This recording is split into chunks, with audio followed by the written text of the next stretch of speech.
बिहार विधानसभा के मॉनसून सत्र 2025 का यह दौर बेहद अहम रहा है, जिसमें राज्य सरकार ने विकास, रोजगार, शिक्षा और सामाजिक सुरक्षा से जुड़े कई विधेयकों को पारित कराकर व्यापक सुधारों की नींव रखी है। हालांकि विपक्ष द्वारा बहिर्गमन और नारेबाजी जैसे विरोध दर्ज किए गए, फिर भी सभी प्रस्ताव सरकार ने ध्वनि मत से पास करा लिए। सबसे पहले चर्चा करते हैं बिहार कृषि विश्वविद्यालय संशोधन विधेयक 2025 की। इसे उप मुख्यमंत्री विजय कुमार सिन्हा ने सदन में पेश किया।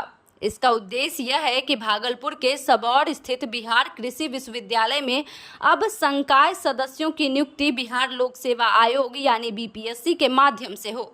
इससे न केवल नियुक्ति प्रक्रिया में पारदर्शिता आएगी, बल्कि शोध कार्य की गुणवत्ता और अकादमिक स्तर में भी सुधार होगा। इसी कड़ी में बिहार दुकान स्थापना यानी रोजगार विनियमन एवं सेवा शर्त विधेयक 2025 को भी विधानसभा से पारित कर दिया गया है।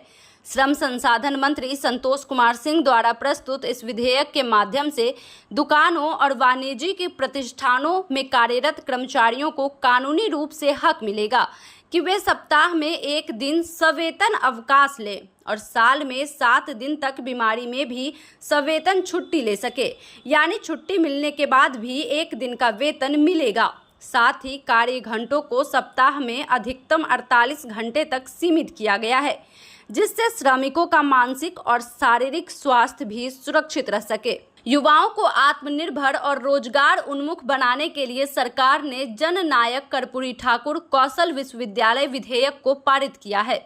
इस विश्वविद्यालय की स्थापना राज्य में व्यावसायिक शिक्षा और तकनीकी प्रशिक्षण को बढ़ावा देगी, जिससे युवा स्वरोजगार और आधुनिक कौशल विकास की ओर प्रेरित होंगे। डिजिटल प्लेटफॉर्म्स पर काम कर रहे लाखों युवाओं के लिए राहत लेकर आया बिहार गीग वर्कर्स यानी पंजीकरण, सामाजिक सुरक्षा और कल्याण विधेयक 2025। इस विधेयक के अंतर्गत राज्य सरकार गीग श्रमिकों को पंजीकृत करेगी और उन्हें बीमा कवर, दुर्घटना मुआवजा और अन्य सामाजिक सुरक्षा योजनाओं का लाभ देगी। ड्यूटी के दौरान दुर्घटनावश मृत्यु पर 4 लाख रुपए की सहायता राशि और अस्पताल में भर्ती होने की स्थिति में 5,400 से लेकर 16,000 रुपए तक की राहत राशि निर्धारित की गई है। श्रमिकों की सेवा शर्तों को बेहतर बनाने के उद्देश्य से कारखाना बिहार संशोधन विधेयक 2025 भी पास किया गया है। इसके तहत किसी भी मजदूर से सप्ताह में 48 घंटे से अधिक काम कराने पर दोगुनी मजदूरी देनी होगी और दैनिक कार्य घंटे 12 तक सीमित रहेंगे, लेकिन साप्ताहिक सीमा को पार नहीं किया जा सकेगा। इनके अलावा सरकार ने पशु प्रजनन विधेयक को भी मंजूरी दी है, जो राज्य में पशु चिकित्सा सेवाओं, नस्ल सुधार और टीकाकरण अभियान को वैज्ञानिक ढंग से आगे बढ़ाने में सहायक सिद्ध होगा।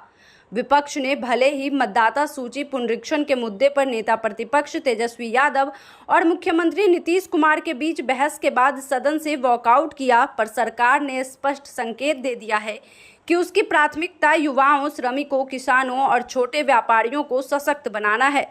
यह मॉनसून सत्र कई मायनों में ऐतिहासिक रहा, जहां एक ओर शिक्षा और रोजगार के क्षेत्र में नए आयाम स्थापित किए गए, वहीं दूसरी ओर डिजिटल श्रमिकों और पारंपरिक मजदूरों के हितों की भी रक्षा की गई। आने वाले चुनावों से पहले सरकार का यह कदम सामाजिक आर्थिक ढांचे को मजबूती देने की दिशा में एक निर्णायक पहल माना जा रहा है।